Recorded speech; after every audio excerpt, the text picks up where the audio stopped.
அழைக்கிறான் மாதவன்.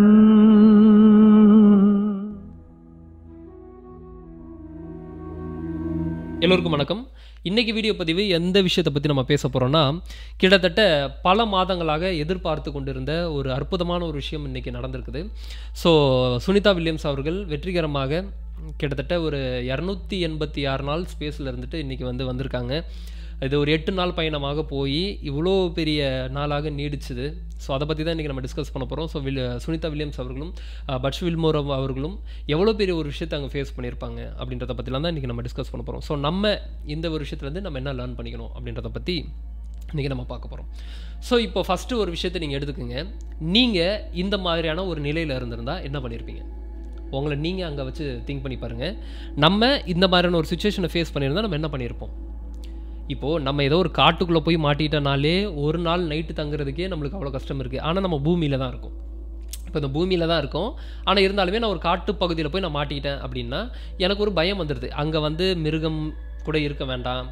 ஆனால் அந்த இருட்டை பார்த்தா எனக்கு ஒரு பயம் வருது. ஐயோ, நான் மக்களுடன் எதுவும் தொடர்பு இல்லாமல் இருக்கனே அப்படின்னு சொல்லும்போதே நம்மளுக்கு ஒரு பயம் வருதுன்னு போது, இங்கேருந்து யாருமே இல்லாத ஒரு இடத்துல, அதுவும் நம்ம இங்கே பூமியில் இருக்கிறதுக்கும் அங்கே இருக்கிறதுக்கும் ஸ்பேஸில் இருக்கிறதுக்கும் பெரிய டிஃப்ரெண்ட் இருக்குது. அப்படிப்பட்ட ஒரு டிஃப்ரெண்ட்டான ஒரு இடத்துல இந்த மாதிரி ஒரு நிலை நமக்கு ஏற்பட்டுச்சுன்னா நம்ம எப்படி இருப்போம் அப்படின்னு சொல்லி திங்க் பண்ணி பாருங்கள்.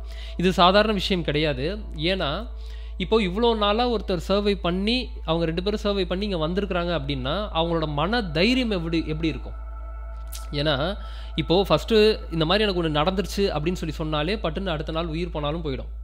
இப்போது நீங்கள் காட்டு சைடில் மாட்டிக்கிட்டீங்க, எனக்கு அப்படி நடந்துருமா, நாளைக்கெல்லாம் நான் உயிரோடு இருக்க மாட்டோம்னா ஒரு கட்டத்துக்கு மேலே பயந்து என்ன இருப்பீங்கன்னா இறந்து போயிருப்போம். அப்போ இவங்களுக்கு எவ்வளோ மன தைரியம் இருந்திருக்கும்? இது ஜஸ்ட்டு அவங்க ஏதோ வந்துட்டாங்க, இது ஏதோ இங்கே ஒரு ப்ராசஸ் நடந்துருச்சு அப்படின்ற மாதிரி மட்டும் பார்க்காம, இதுக்கு பின்னாடி என்னென்னா அவங்களோட ப்ராசஸ், அவங்க எதை ட்ரஸ்ட் பண்ணியிருக்காங்க, அவங்க எவ்வளோ கான்ஃபிடென்ட்டோடு அவங்க செயல்பட்டுருக்குறாங்க. அப்போ இது எல்லாமே அவங்களோட மென்டல் ஸ்ட்ரென்த் எந்த அளவுக்கு இருந்திருக்குது அப்படின்றது எல்லாமே இங்கே ரொம்ப பெரிய இம்பார்ட்டண்ட்டு. இப்போ அந்த ஒரு மென்டல் ஸ்ட்ரென்த் அவங்களுக்கு இல்லை, அந்த மென்டல் கிளாரிட்டி அவங்களுக்கு இல்லை அப்படின்னா என்றைக்கோ அவங்க அந்த மேலே அந்த ஸ்பேஸ்லேயே அவங்களோட உயிர் பிரிஞ்சிருக்கும். ஆனால் இன்றைக்கி ரொம்ப சந்தோஷமாக நம்ம எல்லோருமே கொண்டாடக்கூடிய வகையில் நல்ல ஒரு உடல்நிலையோடு திரும்பியிருக்கிறாங்க அப்படின்னும் போது, அப்போ அவங்கள ரொம்ப பெரிய லெவலில் நம்ம பாராட்டணும். சும்மா சாதாரண விஷயம் கிடையாது. நம்ம ஏதோ ஜஸ்ட்டு கேட்டுட்டு நம்ம கடந்து போயிடுறோம். நீங்கள் அந்த ஒரு இடத்துல உங்களை வச்சு நீங்கள் பாருங்கள், உங்களுக்கு புரியும். அப்போ இவ்வளோ நாள் அவங்க அங்கே இருந்திருக்கிறாங்க அப்படின்னா, கிட்டத்தட்ட 9 மாத காலம் அங்கே இருந்திருக்கிறாங்க அப்படின்னா அவங்களுக்கு மிகப்பெரிய ஒரு ட்ரஸ்ட் இருந்திருக்கு. ஓகே, இந்த பிரபஞ்சம் நம்மளை காப்பாற்றும், யாரோ ஒருத்தர் நம்மளை காப்பாற்றும். அந்த யாரோ ஒருத்தர்ன்றதும் அந்த பிரபஞ்சம் ஹெல்ப் பண்ணக்கூடியது தான். ஓகே, அதே மாதிரி பார்த்தீங்கன்னா அவங்களுக்கு அந்த பேஷன்ஸ் இருந்திருக்கு, அந்த பொறுமை இருந்திருக்கு. இவ்வளோ நாள் ஆகுதேன்ட்டு நான் ஒரு கட்டத்துக்கு மேலே போட்டு ரொம்ப குழப்பிகிட்டே இருந்தேன்னா ஒரு கட்டத்துக்கு மேலே எனக்கு அந்த உயிர் இந்த உடலில் தங்காது, போயிடும், எக்ஸிட் ஆகிடும். அதையும் தாண்டி இந்த யூனிவர்சல் அலைன்மெண்ட் எல்லாமே கரெக்டாக இவங்களுக்காக ஒர்க் பண்ணியிருக்குது. அழகாக அவங்கள கூட்டிகிட்டு சேர்த்துருச்சு. அப்போ இந்த பிரபஞ்சம் உதவி பண்ணுச்சா அப்படின்னா, ஆமாம், இந்த பிரபஞ்சம் உதவி பண்ணுச்சு.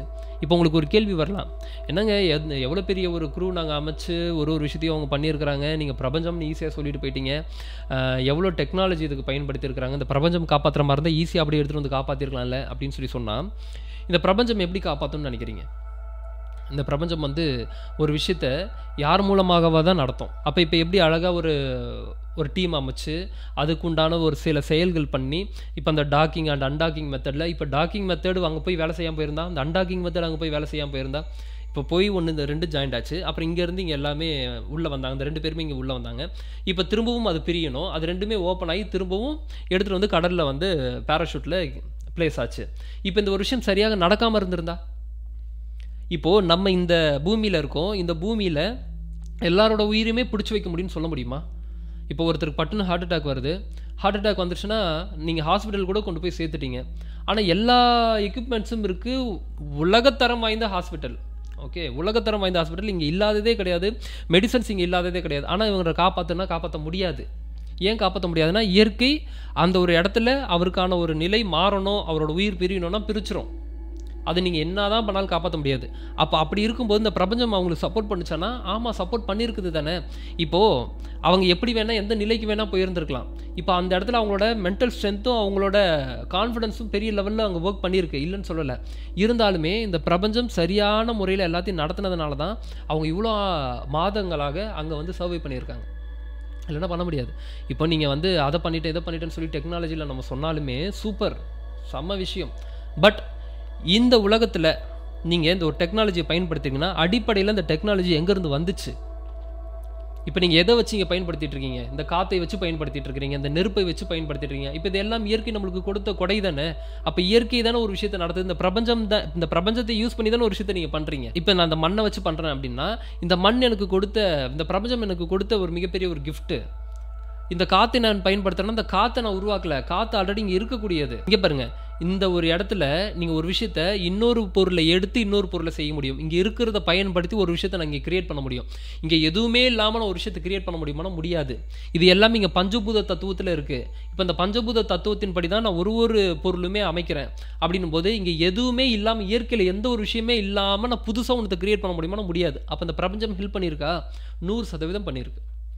நீரை இப்போ நீங்கள் கடலில் ப்ளேஸ் பண்ணீங்க. இப்போ கடலில் ப்ளேஸ் பண்ணாமல் இருந்தால் மேலேருந்து வரும்போது என்ன மாதிரியான ஒரு அனலில் வந்திருக்கும், என்ன மாதிரி கொதிச்சிருக்கும். அது அவ்வளோ உள்ள ஆக்சுவலி உள்ளே இருந்த அவங்களுக்கு வந்து ரொம்ப கம்மியாக தான் தெரிஞ்சிருக்கும். வரும்போது கிட்டத்தட்ட ஒரு பெரிய ஒரு அனலில் வந்திருப்பாங்க. அங்கெல்லாம் நீங்கள் அந்த மாதிரியான அனலில் அந்த மாதிரியான ஒரு கரெக்டான ஒரு அமைப்பை நம்ம அமைக்கலைன்னா வரும்போது பாடி எங்கே இருந்திருக்குன்னே தெரியாது, பொசுங்கி காணாமல் போயிருந்திருக்கும்.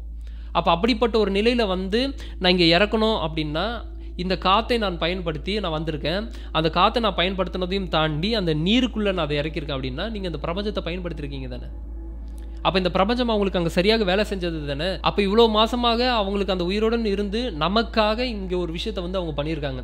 அடுத்து இந்த விண்வெளியில் என்னென்ன மாதிரியான விஷயங்கள் இருக்குது, அடுத்து இந்த ஸ்பேஸுக்கு போகிறது சாத்தியமா, என்னென்ன மாதிரி விஷயங்கள் நான் பண்ண முடியும், ஸோ மக்களுக்கு அடுத்தடுத்து என்ன மாதிரி விஷயங்கள் தேவைப்படும்னு சொல்லி அடுத்த தலைமுறைக்கு தேவையான ஒரு விஷயத்தை இவங்க இருந்து பண்ணியிருக்காங்கன்னு போது முதல்ல அவங்களுக்கு மிகப்பெரிய ஒரு நன்றியை சொல்லணும். அவங்களோட உயிரை பணைய வச்சு அவ்வளோ ஒரு விஷயத்தை பண்ணியிருக்காங்க அப்படின்னும் போது ரொம்ப பெரிய ஒரு பாராட்டக்கூடிய ஒரு விஷயமாக தான் நான் பார்க்குறேன். அப்போ இந்த பாராட்டக்கூடிய விஷயத்தையும் தாண்டி அதுக்குள்ளே நான் என்ன பார்க்குறேன்னா, போனாங்க ஓகே, அதை அக்செப்ட் பண்ணிட்டு போனாங்க ஓகே, ஆனால் அங்கே மாதிரியான ஒரு சுச்சுவேஷனை ஃபேஸ் பண்ணும்போது அதை ஹேண்டில் பண்ணாங்க பாருங்கள், அதுதான் அந்த இடத்துல தான் நிற்கிறாங்க. ஆக்சுவலாக இவ்வளோ பெருசாக பேசப்படுறதுக்கான காரணமே அவங்க அந்த சுச்சுவேஷனை ஹேண்டில் பண்ணியிருக்காங்களே. இப்போ ஒரு நாள் 2 நாள்லாம் பொறுத்துக்குங்கன்னு சொல்லலாம். கிட்டத்தட்ட 9 மாதமாக அவங்க எப்படி பொறுத்து இவ்வளோ ஒரு சூப்பரான ஒரு நிலையில் திரும்ப ரிட்டர்ன் வந்திருக்கிறாங்க அப்படின்னா அப்போ எவ்வளோ ஒரு அவங்களுக்கு ஒரு மன தைரியம் இருந்திருக்கும். அவங்க எந்த அளவுக்கு இந்த ஒரு ப்ராசஸ் அவங்க நம்பியிருப்பாங்க. இதெல்லாம் ரொம்ப பெரிய இம்பார்ட்டன்ட். நம்ம இன்றைக்கி ஏதோ ஒரு சின்ன விஷயம் நடந்துருச்சுன்னா கூட எனக்கு எல்லாம் கைவிட்டாங்க, எல்லாம் இதாகிடுச்சு, இந்த பிரபஞ்சம் முடிஞ்சிருச்சு அப்படின்னு சொல்லி நம்ம தவறான முடிவுகள் எடுத்துக்கிறோம். அப்படி இல்லாமல் அவங்க எப்படி அவங்களை நம்பியிருக்காங்க பாருங்கள், எவ்வளோ ஒரு பொறுமையுடன் செயல்பட்டுருக்காங்க பாருங்கள். நம்ம பொறுமையே இல்லை, என்ன பண்ணுறதுன்றது முதல்ல தெளிவில்லை. பொறுமையாக இருந்து செயல்பட்டிங்கன்னா கொஞ்சம் கவனிச்சிங்கன்னா எல்லாத்தையும் உங்களால் இங்கே ஈஸியாக ஹேண்டில் பண்ண முடியும். இப்போது அவங்கக்கிட்ட எந்த கண்ட்ரோலும் இல்லை. இப்போ நான் என்னால் எதுவும் பண்ண முடியாதுன்னு தெரிஞ்சிருச்சு. ஆனால் இப்போ என்னால் எதுவும் பண்ண முடியாது, ஆனால் இங்கே என்னை காப்பாற்ற வரக்கூடியவங்க ஏதோ ஒரு விஷயத்த பண்ண முடியும். சரி, அதற்காக நான் நேரத்தை கொடுக்குறேன். இந்த பிரபஞ்சத்துக்கூட அதோட டைம் ஒத்து போகணும், இந்த டிவைன் டைம் கனெக்ட் ஆகணும். அப்போ அதற்காக நான் வெயிட் பண்ணுறேன்.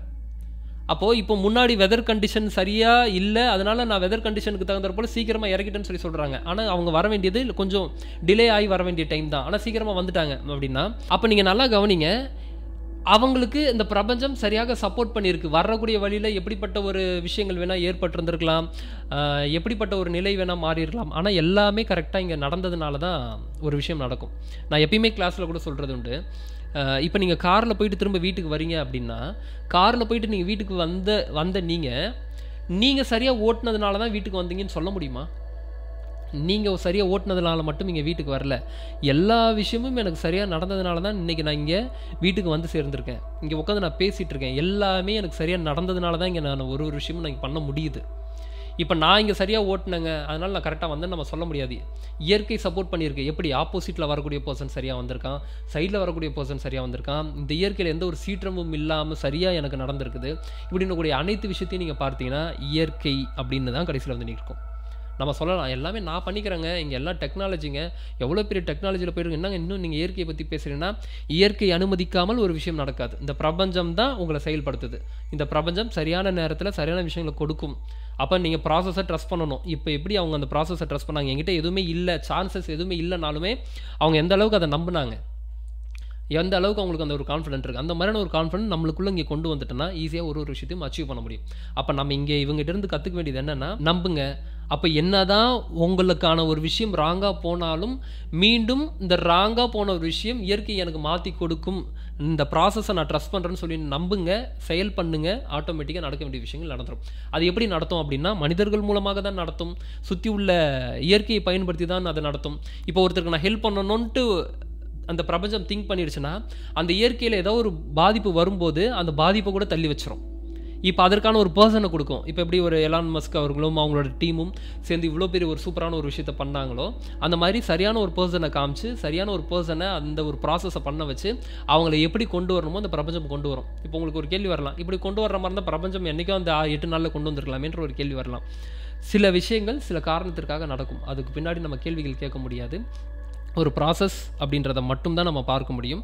இந்த ஒரு இடத்துல அவங்க சூப்பராக இன்றைக்கி வந்து பூமிக்கு சேர்ந்துருக்காங்க அப்படின்னும் போது ரொம்ப சந்தோஷமாக ஃபீல் பண்ணுறேன். தனிநபருக்கு கிடைத்த ஒரு வெற்றியாக தான் நான் அதை ஃபீல் பண்ணுறேன். ஸோ ஒரு மனிதரும் இதை ஒரு தனி மனிதனுக்கு கிடைத்த ஒரு வெற்றியாக நீங்கள் பார்த்து அவங்களுக்கு கிராட்டிடியூட் பண்ணணும். ஏன்னா வருங்காலத்துக்காக அவங்க இவ்வளோ உழைச்சிருக்காங்கன்னும் போது அவங்களுக்கு நம்ம கிராட்டிடியூட் பண்ணணும். அவங்களோட காலங்களை இழந்திருக்காங்க, அவங்களோட பொன்னான நேரத்தை இழந்திருக்கிறாங்க. ஸோ இந்த ஒரு விஷயத்தை தான் நான் உங்ககிட்ட பதிவு பண்ணணும்னு விருப்பப்பட்டேன். நமக்காக அவங்களோட டைமை முழுவதுமாக ஸ்பெண்ட் பண்ணியிருக்கிறாங்க, அவங்களோட உயிரை பணையம் வச்சுருக்கிறாங்கன்னும் போது நன்றி நம்ம தெரிவிக்க வேண்டிய அவசியம் இருக்குது. ஸோ நீங்கள் இந்த மாதிரியான ஏதாவது ஒரு விஷயத்தில் போய் நீங்கள் ஸ்பேஸில் தான் ஸ்டக் ஆகிருக்கணுன்ற அவசியம் இல்லை. நீங்கள் எந்த மாதிரியான விஷயத்தை ஸ்டக் ஆகிருந்தீங்க, பிரபஞ்சம் அதுக்கு எந்த வகையில் உங்களுக்கு ஹெல்ப் பண்ணுச்சு அப்படின்றத கமெண்ட் செக்ஷனில் கமெண்ட் பண்ணுங்கள். மீண்டும் இதே மாதிரி இன்னொரு வீடியோ பதிவில் சந்திக்கிறேன். நன்றிகள், வணக்கம்.